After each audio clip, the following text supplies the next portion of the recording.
going on, everybody? Welcome back to the DFS Dose YouTube channel. I'm Ben Hauver, and today we're going to be taking a look at my Week 6 NFL Cash Pool. Cash Pool is a weekly article that I write which details every player that I deem to be cash viable on DraftKings. You can find that article for free at the DFS Dose website. It's published on the DFSDose.com around 5 p.m. Eastern every Friday afternoon of the NFL season. The link will be in the description as soon as the article goes live. In this video, I'm going to highlight one player to each fantasy position. If you want my full thoughts on every player that you see on the screen throughout the video, make sure you check out the aforementioned article. If you guys wouldn't mind, drop a like on this video, and if you're feeling especially generous, subscribe to the channel. In addition to this cash game player pool video, which drops every Friday, my podcasting co-host Joey Carrion does a DraftKings Millie Maker strategy video on Wednesdays, and we upload clips from the DFS Dose podcast throughout the week as well. You can subscribe to the podcast on any major podcast platform, including Apple, Spotify, SoundCloud, Podcast Addict, wherever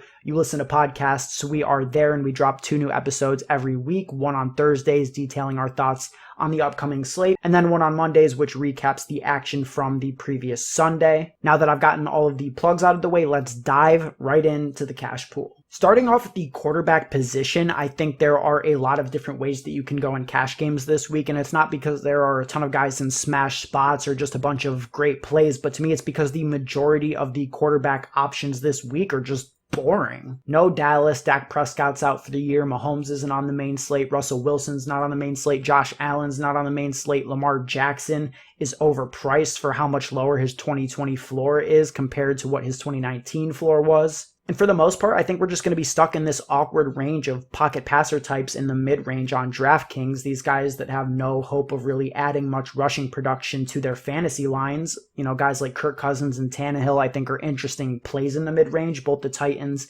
and Vikings have cash viable players at every single position on the board this week, which naturally tells you we should probably be bullish on those two guys. I think Matthew Stafford is an interesting guy as someone on a team with a top 5 implied team total on the slate. Although straight up, I do not buy the Vegas line that favors the Jags by 3. I think it's pretty likely that Stafford is playing behind in this game, at least for a decent portion of it. But the guy that I am going to highlight at quarterback this week is Cam Newton. Newton is $6,500 on DraftKings, and he is fresh off the COVID, as my friend Joey said on our most recent podcast. I like Cam Newton to really relieve us from the horrifying experience of having to view Brian Hoyer and Jarrett Stidham take meaningful NFL snaps in the 2020 season. In the 3 games that Cam Newton started for the Patriots so far, he's averaged 11.6 rush attempts per game, 49.6 rushing yards per game, and 1.3 touchdowns per game. If we give him a similar rushing expectation in this spot versus Denver that he saw in the first 3 games as his average, you know, he's a home quarterback on a team with an implied total of 27.5. This is a strong spot. I think that we bank on Newton's boosted rushing floor for cash games in a week that really doesn't have very many standout plays at the position. He's priced within $400 of Matthew Stafford, Gardner Minshew, and Kirk Cousins, and I think that in this point in the week, because of his rushing floor, I prefer him above everybody else in this group. Moving on to the running back position, the past few weeks have been pretty easy, I think, in terms of identifying who the clear-cut best plays are at running back for cash games. However, this week, you know, we have a slate without Zeke, without Kamara, without Dalvin Cook, and because of how the NFL moved this schedule around this past weekend, DraftKings ended up not putting out their main slate pricing until, you know, Tuesday. So the 6,200 Alexander Madison that, you know, we thought we were going to get, that we got on the Tuesday through Sunday slate, is not available to us here. He got bumped all the way up to 7,200. And while I think he's extremely solid at that price tag, still one of my favorite running back plays on the slate, he's not an auto lock the way that he was as a low 6K player. Derrick Henry is in a phenomenal matchup against Houston for only $100 more than Madison. Mike Davis is $200 cheaper than Madison, and he's going full God mode with the usage, seeing 8.3 targets per game over his last 4 matchups. So at the top end, I think that you can plug any or all of those 3 guys confidently into your lineup depending on how you choose to construct your roster this week. For me, the build at this point in the week that makes the most sense to me is one that consists of 2 of those guys that I just mentioned with a lower priced option to fill out the RB3 spot on the roster. And the guy that I'm going to highlight here is David Montgomery. This feels like a good time to remind new viewers of this video series that the guys that I highlight are not necessarily my favorite plays at each position. You know, I think David Montgomery is a solid play. I don't think that he's a must play. there are definitely reasons to like him as well. I mean, since Tariq Cohen tore his ACL 2 games ago, Montgomery's played on 83% of snaps. He's averaged 7 targets per game.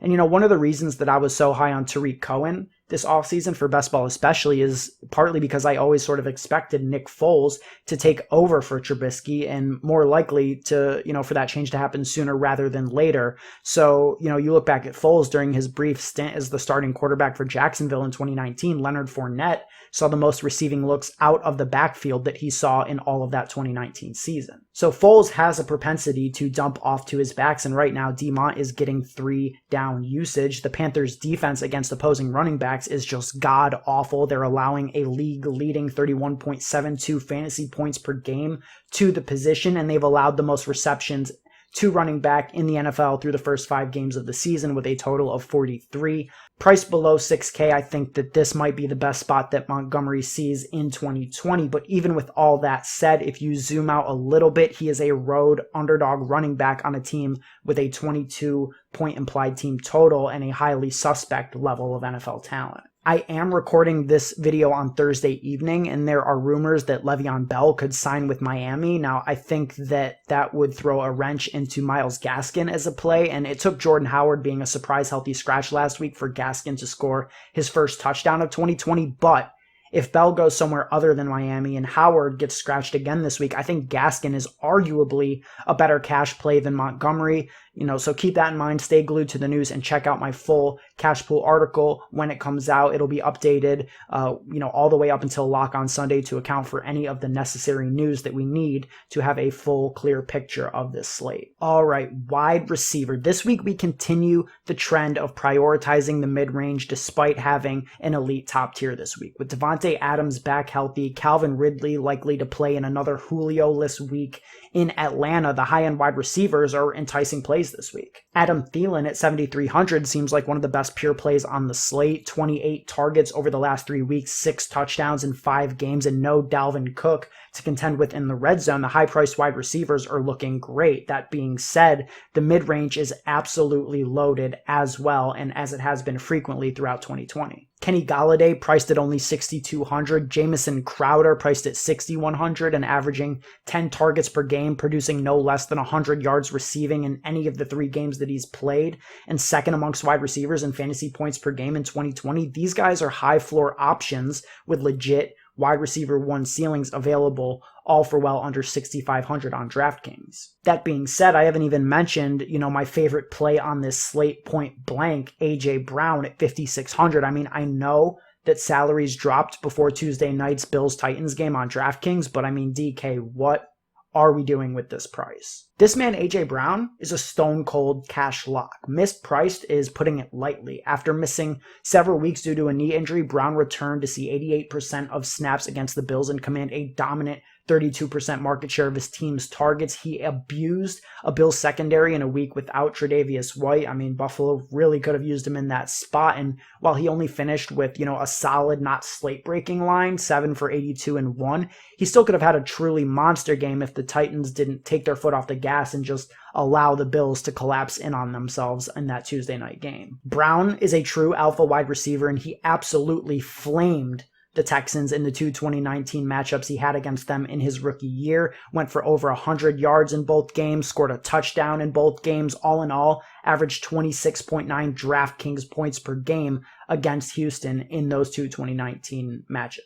AJ Brown is the biggest lock of the week on DraftKings in week 6. And finally, the tight end position. Now, I wouldn't be offended if you guys just turn the video off now. The guys that I've been rolling out at tight end this year have just been hot garbage. No joke, I've just been taking L after L every single week at tight end on DraftKings. I pay down to Logan Thomas. He does absolutely nothing. I pay up to George Kittle. Last week, he follows up his 40-point game with a game with less than 10 fantasy points. I just can't get it right. I just can't. But this week, I think my plan of attack is going to be to just punt it off, minimize the amount of damage that I can potentially do to my roster by just playing somebody extremely cheap. Now, that being said, I mean, Jonnu Smith in the mid-range at 5,200, an absolutely juicy play. He's leading the Titans in targets. He's top 5 in tight end targets. Inside the 5, he's scored over 11 points in every game he's played this season. So I think that his floor at tight end is extremely enticing. But I just simply don't trust myself at selecting these tight ends for cash. So I think I'm just going to punt it off. And we've got a